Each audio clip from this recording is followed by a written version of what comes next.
前のナックルよりダーシくんじゃないかな、これ。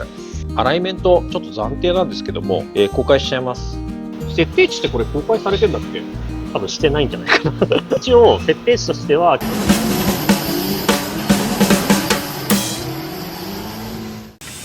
い、皆さんこんにちは。ノリスケオートワックスです。今日はですね、神奈川県大和市の EDP にやってまいりました。それで今日はですね、ナックル、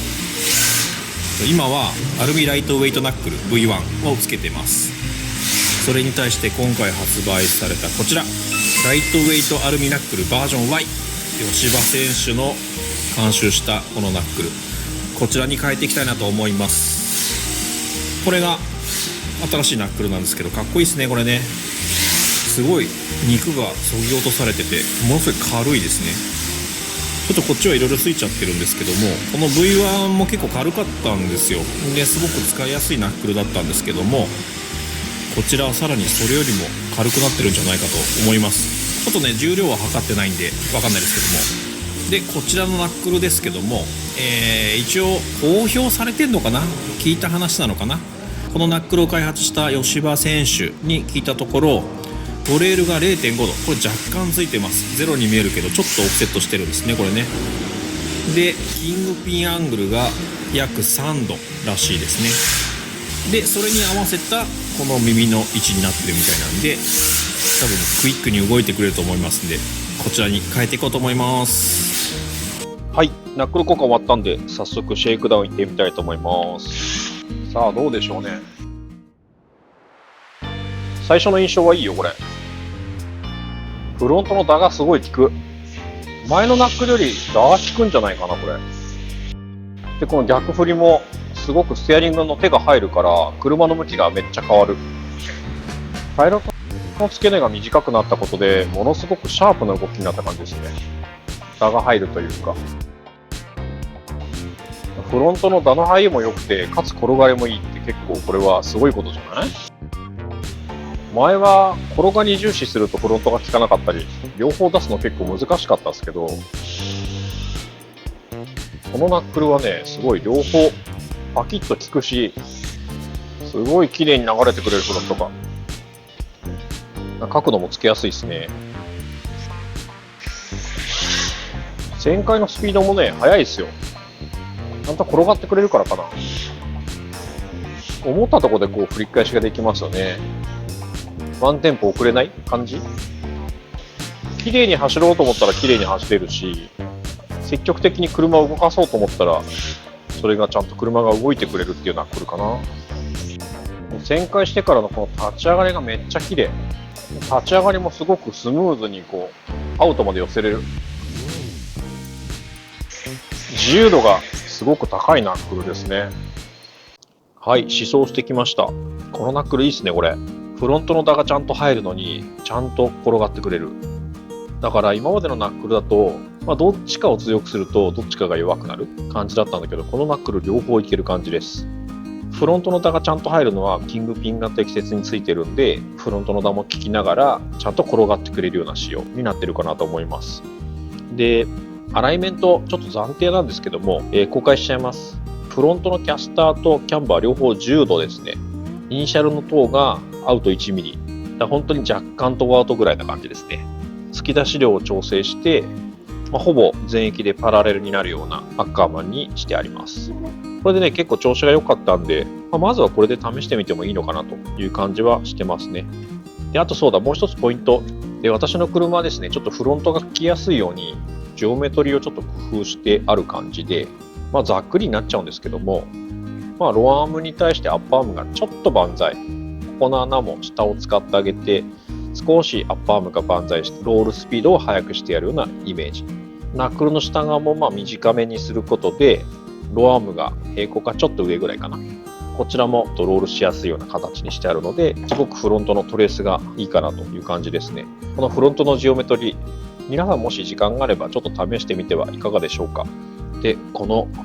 Y ナックルバージョン Y ですね。この吉羽選手にこのナックルについてちょっとだけ話を聞いてきましたのでご覧ください。隼人選手に来てもらいました。どうもどうも。どうもどうも。このナックル今までとちょっと違うアプローチで作ったと思うんだけども、どういうところを狙ってこのナックルを開発した感じか、ちょっと経緯をお話しいただけます？まず、切れるレスポンスっていうか、ハンドリングのレスポンスはいはいはい。を重視して作って、まあ今のその審査の要求されるポイントの動きのクイックさとか、角度の変化をいかに早くするかみたいな、そういうのを意識して作りました。じゃあそのフロントの段を入れた時に車が素直に動いてくれるような、はい。そんなイメージかな。ちょっと前に RCDC でウェルドの石井亮選手に、僕が負けて、それでなんとか勝てないかなと思って、とりあえずそのレスポンス、ハンドリングのレスポンスを上げようと思って、今回このナックルはそのキングピアングルと微妙なトレールをつけて、トレールのいいところも出しつつ、で、このキングピアングルを少し多めにつけることで、その向きの変化をハンドルだけでできるように作りました。なるほど。設定値ってこれ公開されてんだっけ？多分してないんじゃないかな。あ、してないの？一応、設定値としては、キングピアングル3度、トレールが 0.5、微妙に入ってるんですね。微妙に入れてます。もともとのバージョン1が結構トレールの量が多くて、僕のイメージだとちょっと詰まり気味な感じっていうか、トレールが多いと、角度をつけた時に、進行していく方向の転がりはいいんですけど、どうしてもやっぱりその水槽とかの駆け引きで詰まる瞬間ができて、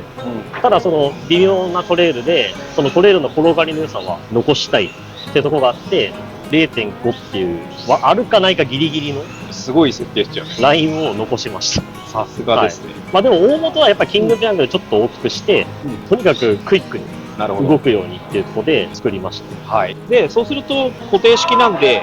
多分おすすめのジオメトリー的なところが多分あると思うんだけども、これ買った方、大体例えばキャンバー、キャスター、おすすめってありますか？理想は9度9度9度9度が理想かなと。キングピアングルが入ってるんで、キャンバーは多少ないとやっぱり入ってないと、転がりが悪くなっちゃうんで、フロントの。9度ないし10度つけてもらって、で、キャスターもしっかりとつけていく。で、それでしっかりとフルカウンターした時に転がってくれるように。フルカウンターのところもしっかりと意識はしてるんで、このハンドルを切った時にしっかりと同タイミングでストッパーが引っかかるっていうか、こっちが到達してからこっちが到達するんじゃなくて、しっかりと同タイミングで行ってくれるように一応設計はしてるんで、しっかりとフルカウンターバキッと当てても転がってくれるような設定値には一応してるつもりなんで。なるほどね。GRK のノーマルってね、結構この切った時に最後、こっち側が切れなくて、こっちだけカクンっていくような動きがあったりしたんで、それを消してやったよね。それをできるだけなくして、このラックの良さも活かしつつ、はいはい。ナックルを作りました。ラックの取り付け穴ってやっぱ外側使ってなるべくクイックに動かすようなイメージの方が、そうっすね。で、できるだけそのバンプステアを少なくする。このバンプさせた時にタイヤの動きをできるだけ減らすっていうのを作った中で良かった方向性かなとは思うんで。なるほど。気になってるアッカーマン。レンズが歪んでるからあれなんだけども、基本的にほぼパラレルになるような、最後だけちょっと開くかな。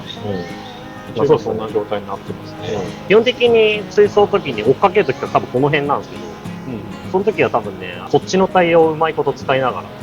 走っていくんですよ。で、最大角はやっぱりパラレル気味でいかないと、こっちが入りすぎたりすると折れちゃうし、折れるっていうか、スピン方向になっちゃうし、こっちが開きすぎると引っかかっちゃう方向になる。こっちが広がっちゃってると引っかかっちゃう方向になるので、できるだけ揃えるのが理想かなと思います。イニシャル等は、最初0かちょいアウトぐらいから、0かちょいアウト。パラレルで最後ちょっと開くかなぐらいのところになるように、この突き出し量を調整してください。これってね、やっぱ、何ミリじゃなくて、そのアッパーアームの位置だったり、ローアームの位置によって、これ突き出しも変えなきゃいけないのもあるので、それは皆さんの車に合わせて調整してもらえるといいかなと思います。で、実は私も気づかなかったんですけど、これ一つポイントなんですね。これ、今までのナックルでオフセット7のホイールを使ってるんですけど、これだとスクラムがちょっとこのナックルだと広すぎて、オフセット5を使ってあげた方が多分いい動きになるっていうことなんですよね。そうですね。他のメーカーさんのアクセルとかももちろんあるとは思うんですけど、できるだけナローな方向性で作っていった方がいいかなとは思います。実際柴田さんから出てるアクセルが1個しかないんで、それを使いたいって方はオフセット5とかを使った方がいいのかなとは思いますし、自分もテストでオフセット5とかをテストはしてたんで、後にはアクスルも新しいの出したいなとも思ってますし、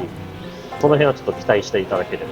ちょっと私もこれオフセット7から5にしてまた走ってみたいと思います。